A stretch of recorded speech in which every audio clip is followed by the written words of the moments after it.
Great point. And look, if you were really put in that situation, and if I was really put in that situation, just totally buying into the hypothetical for just a second here, no matter how absurd it is on its face, I would say, look, God, I'm sorry, dude, but I hope you don't blame me because there just wasn't enough evidence to believe in you. And to be clear here, I am stealing that answer from Richard Dawkins, and I think Richard Dawkins stole it from somebody else, and that's a common response from atheists, right? Like, if you were really put in that situation, it's like, yeah, dude, how could I have believed in you if I'm being intellectually honest? Like, if I look at the world, and I look at the evidence, and I look at everything that goes on, and I read the holy book that in this case hypothetically turned out to be true, there's no way I can believe in you if I'm applying 2% of my rationality. And also, I despise the question, because which God am I speaking to? Now, in this hypothetical, they were clear about that, but in all seriousness, the response that makes the most sense when somebody asks you that question is, wait, why am I speaking to that God? You do realize that even if you are, say, a Christian, you're an atheist towards 99.9999% of the gods that ever existed throughout human history. So it's not like you are so much more protected than me in terms of what might happen to you when you die if you have to meet your creator. I mean, you're still 99.99999% of the time rejecting other gods that are equally as likely to be true as the one that you believe in. Think about how many religions there have been throughout history. Is Islam true? Is Mormonism true? Is Scientology true? Is Hinduism true? Were the Roman gods true? Were the Greek gods true? Were Amazonian jungle gods true? How about pagan gods? The list goes on and on and on. But what's always so arrogant about religious people is that they casually assume, like, no, you don't understand. I was born into the one society that got it exactly right. My mommy and daddy were the special ones, and my place and time in history were so right, where God is on our side. Well, isn't it funny that people in Japan think that just as much as people in Mississippi think that, just as much as people in Finland think that, just as much as people in Malaysia and Madagascar and all these other places think that? What's much more likely? You are all wrong. You're all wrong. When you talk about secularism and agnosticism and atheism, it all comes down to the same basic idea. We are humble enough to admit we don't fucking know, and we know you don't know either, so stop lying to us. You're insulting our intelligence. See, people like to portray atheists as super arrogant, when nothing could be further from the truth. What's arrogant is saying, I know the nature of God, and here are the specifics about the nature of God, and I have the ultimate truth. That's arrogant. What's not arrogant is saying, I really don't know, and I don't think there's enough evidence to conclude anything. And that's what we say. To be an atheist, if you listen to even the strongest atheists, like Richard Dawkins, he says on like a scale of 1 to 7, 7 being, I know there's not a God. Even he says, I'm like a 6, dude. And I always describe myself as an agnostic atheist, again, because they answer two different questions. One of them is, what do you know? The other one is, what do you believe? I'm agnostic on the know question, because I don't know, nobody does. But on the believe question, I don't actively live my life as if there's a God, so in that respect, I'm an atheist. So to say that we are arrogant, does that sound arrogant to you, what he just said? To me, it sounds as humble as you could possibly be. What he's saying is, fuck bone cancer. Are you pro bone cancer? Is that what it is? You would like a God who spreads all these hurricanes and tornadoes and natural disasters and starvation and medical bankruptcies and extreme poverty and disease and malaria and cancer. You're pro that God? Because if God exists, he's a dick.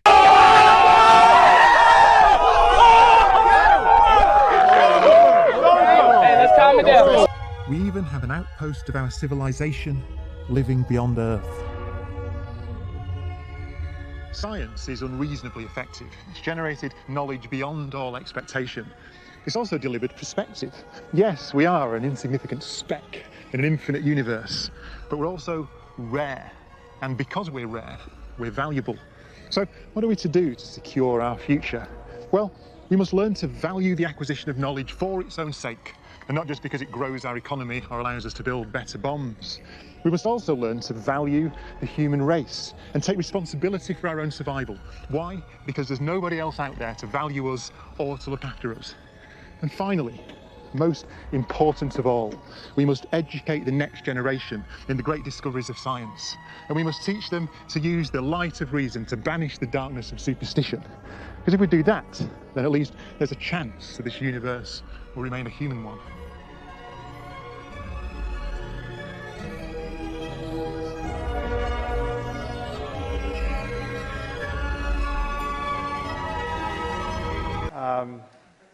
Ask yourselves, what is wrong with spending eternity in hell? Well, I'm told it's rather hot there, for one. Dr. Craig is not offering an alternative view of morality. Okay, the whole point of Christianity, or so it is imagined, is to safeguard the eternal well-being of human souls. Now, happily, there's absolutely no evidence that the Christian hell exists. Okay, and I think we should look at the consequences of believing in this framework, this theistic framework, in this world, and what these moral underpinnings actually would be. All right. 9 million children die every year before they reach the age of 5. Okay, picture an Asian tsunami of the sort we saw in 2004 that killed 250,000 people. One of those every 10 days, killing children only under 5. Okay, it's 24,000 children a day, 1,000 an hour, 17 or so a minute. That means before I can get to the end of this sentence, some few children, very likely, will have died in terror and agony. Okay, think of the parents of these children. Think of the fact that most of these men and women believe in God and are praying at this moment for their children to be spared. And their prayers will not be answered. Okay, but according to Dr. Craig, this is all part of God's plan.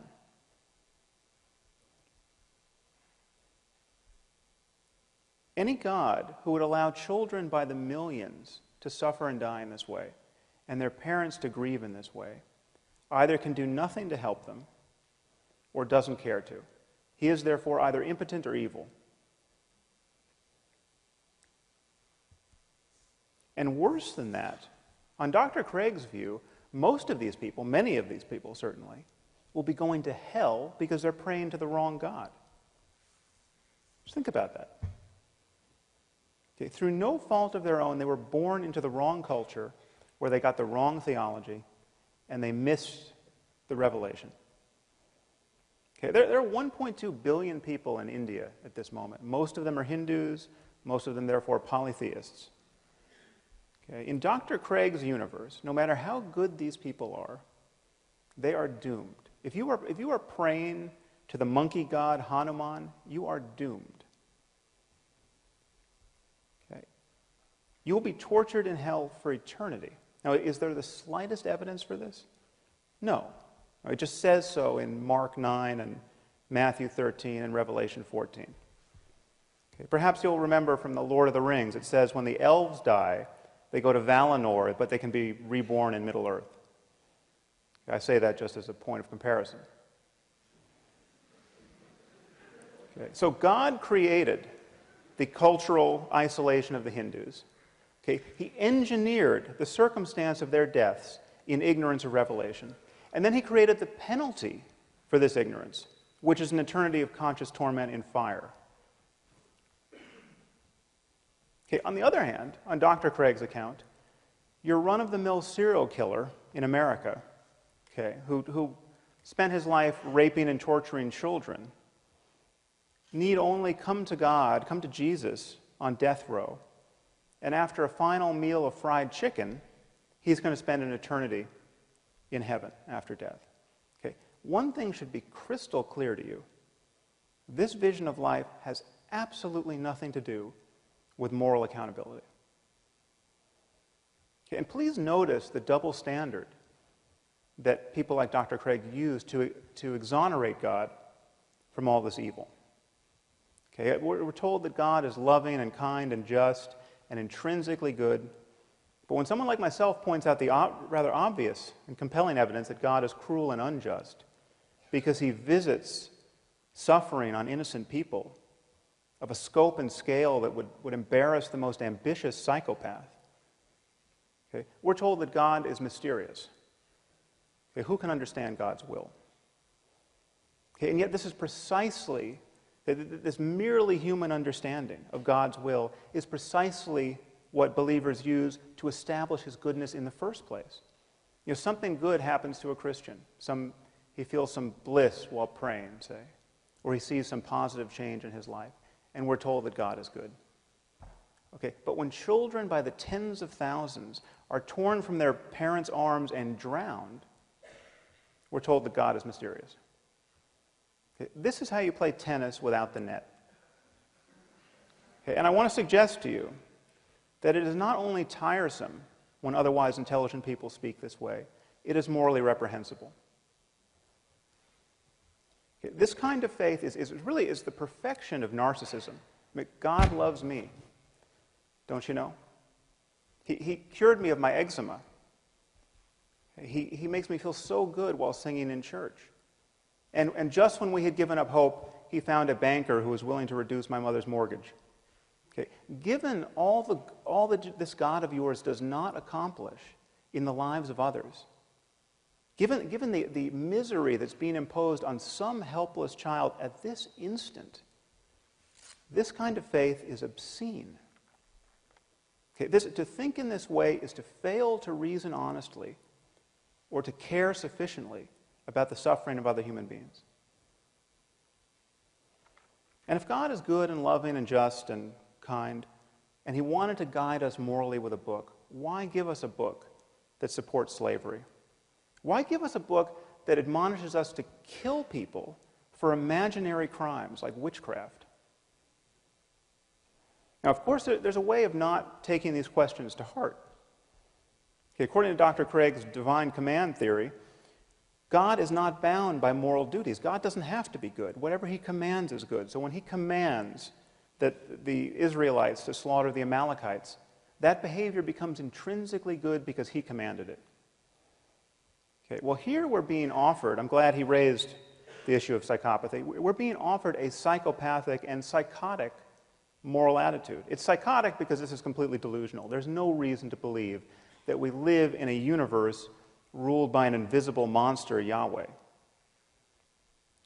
But it is psychopathic because this is a total detachment from the well-being of human beings. This so easily rationalizes the slaughter of children.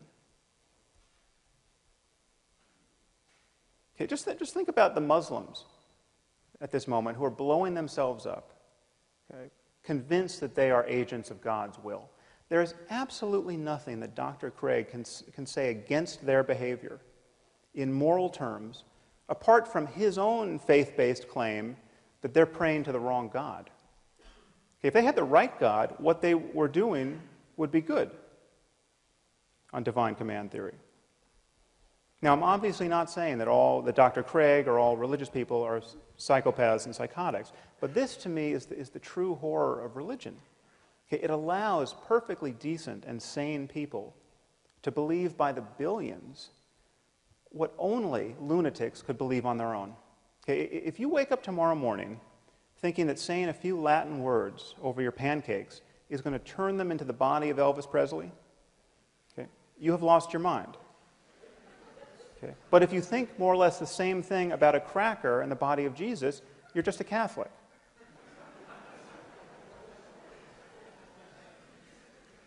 And I'm not the first person to notice that it's a very strange sort of loving God who would make salvation depend on believing in him on bad evidence.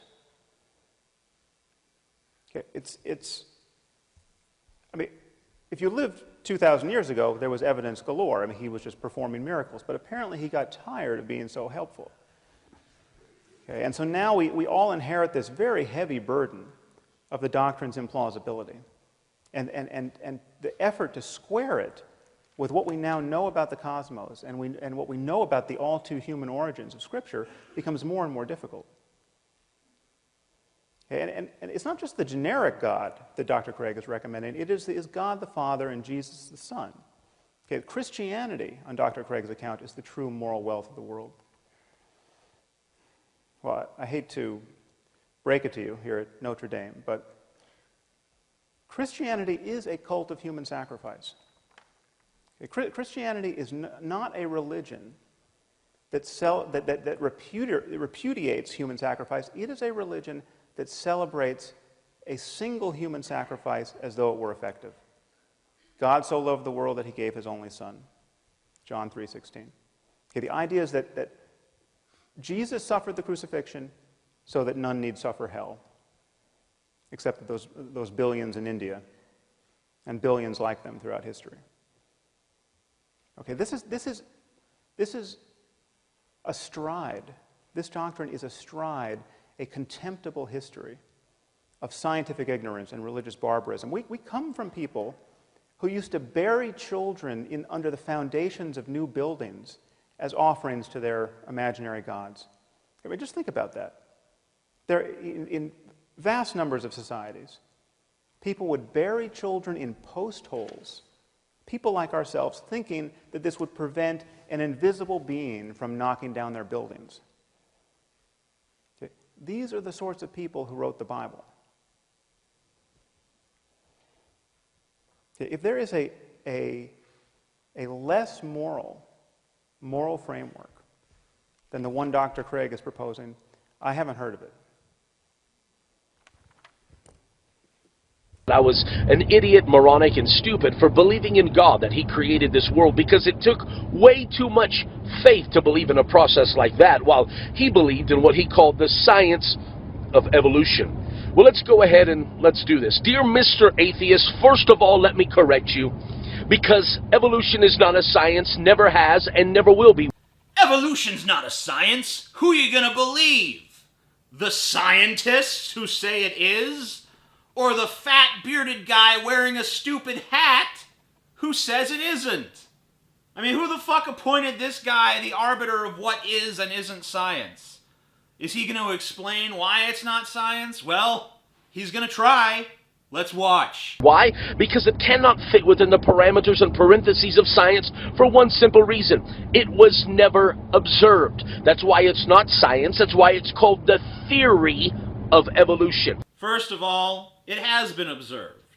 Even most creationists will admit that it's been observed, at least on what they call the microevolution scale, wherein they will admit that small changes can occur in small periods of time in life forms. But they won't admit that large changes could occur during large periods of time, as if the micro changes they've already admitted to wouldn't ultimately culminate in something vastly different than the original form.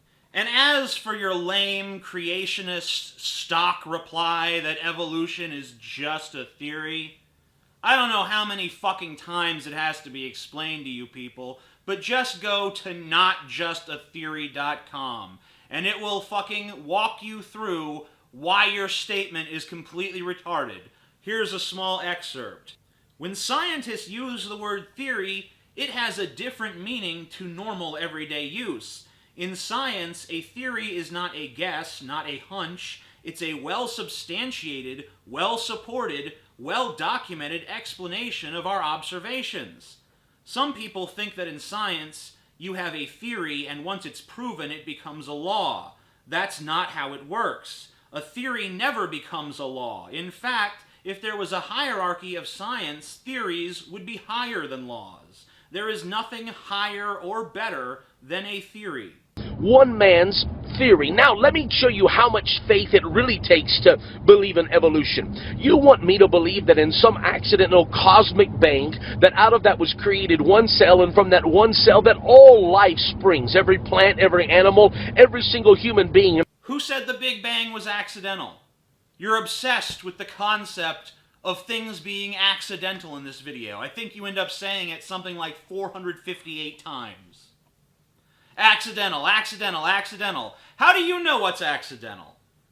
Are you claiming that you understand the universe as your God would understand it simply because you believe in God? You think you're some kind of expert on all of existence and you have some deeper understanding than everyone else where you can make these sort of statements? You can't claim that it's accidental. You don't even know what accidental means in this fucking context. You literally don't even understand the meaning of the word when it's put in that sort of larger context of space and time. Because we human beings really only understand a lot about where we are, what we're experiencing, this here and this now. And you're trying to say that your knowledge goes vastly beyond that to where you know that the Big Bang was accidental. And second of all, the Big Bang did not create a cell. Boom! A cell! No. The Big Bang was a tremendous explosion of fucking energy, and over billions of years of cosmic evolution, form and structure emerged due to physical laws like gravity and electrical attractions and shit. I mean, we don't understand how all of that works. But that doesn't mean that you just get to step in and say, hey, because your understanding is incomplete, it must have been my Bronze Age fairy tale that was the answer all along. And third of all, evolution is not even concerned with the origin of life. I mean, it's concerned with it in a larger perspective, like if we understood where life came from, we would have a more thorough understanding of life, and therefore we'd probably understand more about evolution. But the theory of evolution does not directly address abiogenesis, the origin of life on Earth. And we don't know exactly how that happened, and there are many hypotheses out there. And you can consider your God hypothesis one of many. And it's not one that has a lot of evidence behind it. That's why people like me don't believe in it. Because when we examine it, as we have, because we grew up in a Christian culture, we're pressured to be Christians our entire lives, you don't think we investigate this stuff? We do. And we find it completely lacking. We find the evidence for it non-existent. And the only reason that you believe in it is because you don't have the same standard of evidence that we do. Your standard of evidence is, does it make me feel good inside? Does it give me a warm, fuzzy feeling deep in my heart? And if it doesn't meet that criteria, you're like, oh, well, fuck that. That can't be the truth. And that somewhere along the way, over years and years, we mysteriously and magically all develop different wills, and we all develop different characteristics and traits, all because we willed it in our... all because we willed it in our heads? Is that what you think the theory of evolution teaches? That all of the different personality traits came from, the will of animals? No. That's not what it is at all. It's a series of pressures that are created by the environment itself, by the laws of physics, by whatever operational mechanics are at work in the natural world. Okay? Those pressures are creating it. The earliest evolutionary writings by Darwin proposed natural selection as the mechanism through which organisms change. It has nothing to do with the will of the organisms, like, I want to grow a tail now! Wow, now I got this cool tail! That's not how it works. No one is positing that. You don't even understand what you're fucking talking about. It's so funny to watch you get on camera and act like you're some kind of fucking expert. Hey, I fucking can disprove evolution. I'm not a scientist, but I know better than one, and here's why. Now listen to me prattle my fucking ill-informed bullshit in front of the masses. And since they're as dumb as I am, they'll sit there and click like and say, this guy's got a fucking point. No, his head comes to a point. That's what you're fucking thinking. You really think that everything came from one single cell? How much faith does that take? Now, I realize that you say that evolution is in science. And yet, if we go back to science, the one thing that science demands, maybe you've heard of something called the law of thermodynamics. The law of thermodynamics? That's not science. You fucking pulled that out of a Dungeons and Dragons book or something. If you roll 7 with the law of thermodynamics in effect, all of your characters lose 10 HP. You're fucking with me, dude. That ain't science. You're insane. Which means that chaos can never produce order. Look at the world that we live in. The sun goes up, the moon comes out. The sun goes up. The sun goes up. That's how it works. The sun goes up. The sun goes up. The sun goes up. This is not how it works. We're going around. We're spinning around. It only looks like the sun is coming up. We travel around the sun. We have years, we have days, we have seasons. The tide comes in and out. Everything works like a clock. It has order. You know, maybe if you were a sentient dinosaur, you'd feel the same way about your place on Earth. There's a perfect order. It's like a clock that was made for me. And then they look up and see the fucking meteor hurtling towards them like, oh, I guess God really doesn't give a shit. It's not a perfect clock. It seems like one because you're privileged to live in this microscopic little fraction of the present. Okay?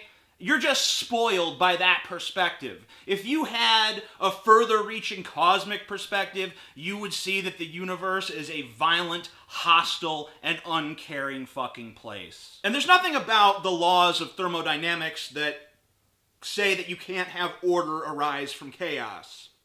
It doesn't say that anywhere. Don't take my word for it. Just go read about thermodynamics away from the Christian blogosphere, okay? Leave the territory of the kiddie pool, wade into the deep end, and see what's actually going the fuck on. So let's think about what you're saying from just a logical, real-world application perspective. If science indeed contained this contradiction, where the law of thermodynamics says order can't emerge from chaos, but the primary cosmological model says that everything did arise from chaos, how can we reconcile these two things? We can't! Science is defeated! Science is destroyed! Now Christianity can reign again in a pure and good and righteous America. And the American flag unfurls and you stand proudly before it. And George W. Bush is made president for life. You see, you think it takes a lot of faith for me to believe in a God that created this world, a God that created order, and yet, what if I were to tell you that somewhere in Oklahoma, a tornado rolls through a junkyard full of a bunch of old cars, and somewhere on the other side of that tornado, out of that junk pile, it magically produces a perfectly red, shiny, working Lamborghini. You would tell me I was nuts. You would tell me that I had lost it. You would probably try to admit me into the psychiatric ward. Why? Because that is absolutely stupid. I mean, how much faith would it really take to believe something as idiotic as that? And yet that's exactly what science believes. So you're saying that if a tornado struck a junkyard and assembled a Ferrari, that is your analogy for evolution, for cosmic evolution and biological evolution, which you're conflating into one thing, even though that doesn't make any sense. Well, to me, that sounds like a better metaphor for God. Some big, powerful thing that just creates complex structures at whim. Bam! Complex structure. Bam! Complex structure. Sounds a lot like the Christian God to me. Whereas evolution, both cosmically and biologically, that's a slow, arduous process. And by the way, the idea of complex structure just emerging randomly actually isn't that outrageous. You ever seen a fucking snowflake? You ever seen how intricate those fucking things are? There's scientific principles behind why a snowflake has its structure, just like there's scientific principles behind why you have your structure, why I have my structure, and why this entire universe has its structure. If anyone thinks that there's a question, who's heard me, who thinks there's a question I answered poorly, or inadequately, or badly, or failed to answer at all, and would like to challenge me, I'd happily give them 5 minutes. But I have, so to say, shot my bolt otherwise. Is there anyone who would like to challenge me? Yes. Please. If there is no God, why do you spend your whole life trying to convince people that there isn't? Why don't you just stay home? Oh, God damn! The question, the question is, if there is no God, why spend your life and career trying to refute that? Why not just leave it alone and stay home? Fair enough? well, it isn't my whole career, for one thing. It's become a major preoccupation of my life, though, in the last 8 or 9 years, especially since September 11, 2001, to try and help generate an opposition to theocracy and its depredations internationally. That is now probably my main political preoccupation. To help people in Afghanistan, in Somalia, in Iraq, in Lebanon, in Israel, resist those who sincerely want to encompass the destruction of civilization and sincerely believe they have God on their side in wanting to do so. Maybe I will take a few minutes just to say something that I find repulsive about especially monotheistic, messianic religion. With a large part of itself, it quite clearly wants us all to die.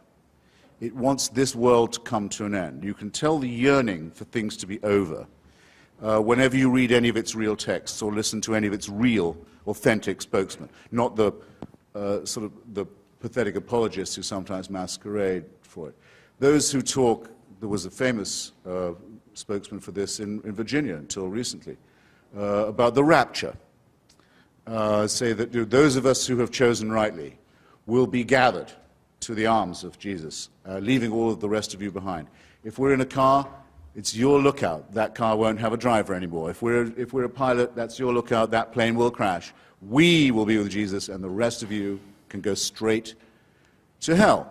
The eschatological element that is inseparable from Christianity. If you don't believe that there is to be an apocalypse, there is going to be an end, a separation of the sheep and the goats, a condemnation, a final one, then you're not really a believer. And the contempt for the things of this world shows through all of them. It's well put in an old rhyme from an English exclusive brethren sect. It says that we are the pure and chosen few, and all the rest are damned. There's room enough in hell for you. We don't want heaven crammed. You can tell it when you see the extreme Muslims talk. They cannot wait. They cannot wait for death and destruction to overtake and overwhelm the world. They can't wait for what I would call, without ambiguity, a final solution. When you look at the Israeli settlers, paid for often by American tax dollars, deciding that if they can steal enough land from other people and get all the Jews into the promised land and all the non-Jews out of it, then finally the Jewish people will be worthy of the return of the Messiah. And there are Christians in this country who consider it their job to help this happen so that Armageddon can occur, so that the painful business of living as humans and studying civilization and trying to acquire learning and knowledge and health and medicine and to push back can all be scrapped, and the cult of death can take over. That, to me, is a hideous thing in eschatological terms, in end times terms, on its own. A hateful idea, a hateful practice, and a hateful theory, but very much to be opposed in our daily lives, where there are people who sincerely mean it, who want to ruin the good relations that could exist between different peoples, nations, races, countries, tribes, ethnicities, who openly say they love death more than we love life, and who are betting that with God on their side, they're right about that. So when I say, as the subtitle of my book, that I think religion poisons everything, I'm not just doing what publishers like and coming up with a provocative subtitle. I mean to say it infects us in our most basic integrity. It says we can't be moral without Big Brother, without a totalitarian permission. It means we can't be good to one another. It means we can't think without this. We must be afraid. We must also be forced to love someone who we fear. The essence of sadomasochism. the essence of abjection, the essence of the master-slave relationship, and that knows that death is coming and can't wait to bring it on. I say this is evil, and though I do some nights stay home, I enjoy more the nights when I go out and fight against this ultimate wickedness and ultimate stupidity. Thank you.